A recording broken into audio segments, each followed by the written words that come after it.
waxba kama jiraano kuwa taga waa tuugay isbiirsatay waa mucaarad isbiirsaday hatta ha ka socdaan dawladda ha ka socnaadaan meel kasta waa mucaaradka waaye ma fahantay ma raacsani mana rabno magaalada Garowe ee caasimada u ah dawlad goboleedka Puntland shalay waxa lagu soo gabagabeeyay shirka madasha aragtida wadaaga ee macadka Heritage kaasoo looga hadlayay arrimo dhowr ah oo ay ka mid yihiin doorashooyinka dalka amniga iyo sidoo kale dhamaystirka dastuurka dalka shirkaasi waxa ka qayb galay xubno ka socda madaxda maamul goboleedyada dalka mas'uuliyiin ka socda dawladda federaalka Soomaaliya oo ugu horeeyo ra'iisul wasaare ku-xigeenka dalka iyo waliba gudoomiyaha golaha shacabka Maxamed Mursal Sheekh Cabdiraxmaan waxa sidoo kale shirkaasi ka qayb galay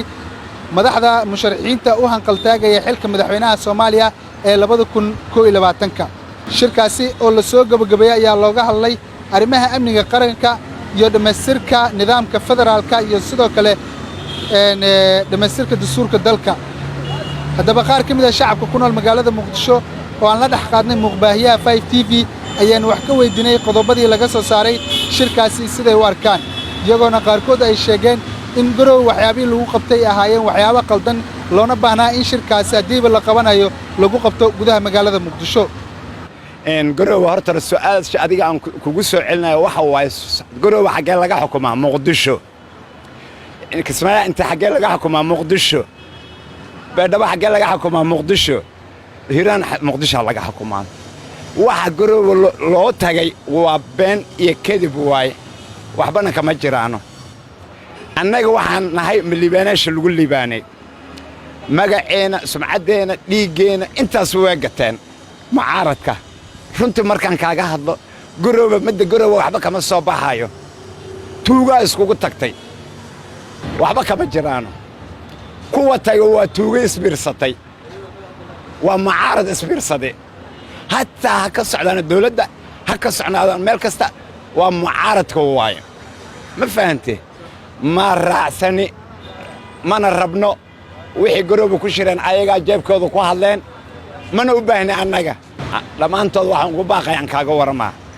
ana farmaajaan ahayn dad kale aan ahayn wax kale aan ahayn ninka wax qabanaya ayaan u baahannahay sababtoo dadka dhulka gatay oo nafsadeena gateen oo badda gatay oo cirka gatay oo meel kasta gatay uma baahni cawana uma baahni maalna uma baahni hana gaar gooyaano wallahi waxay la muuqataa shirkaasi wax wanaagsan oo miro dhala inuu ka soo baxay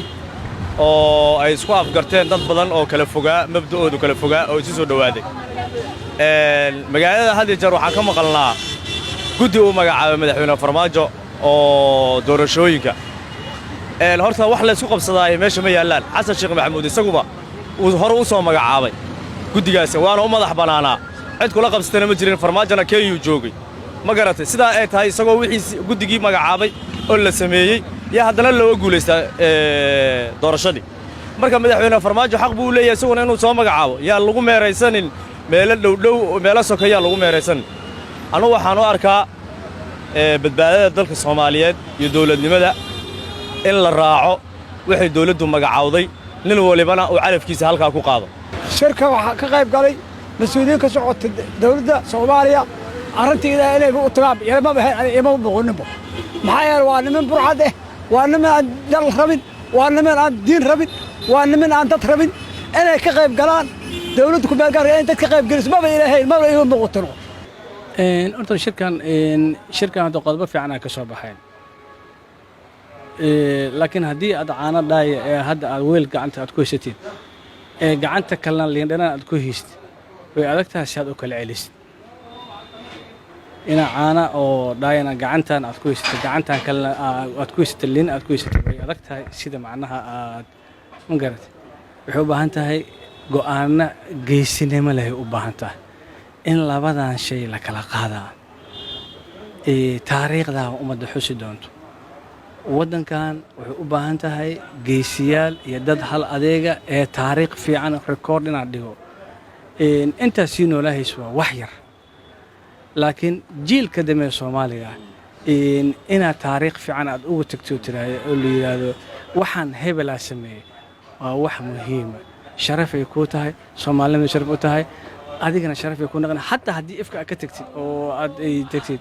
tusaale yar aan ku sheegay aan hadda ku dhihi karaa allah u naxariistay madaxweynihii ugu horreeyay Soomaaliya Aadan Cadde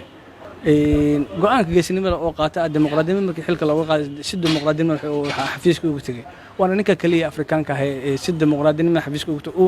ugu horreeyay Cabdi Fataax Muumin 5TV Muqdisho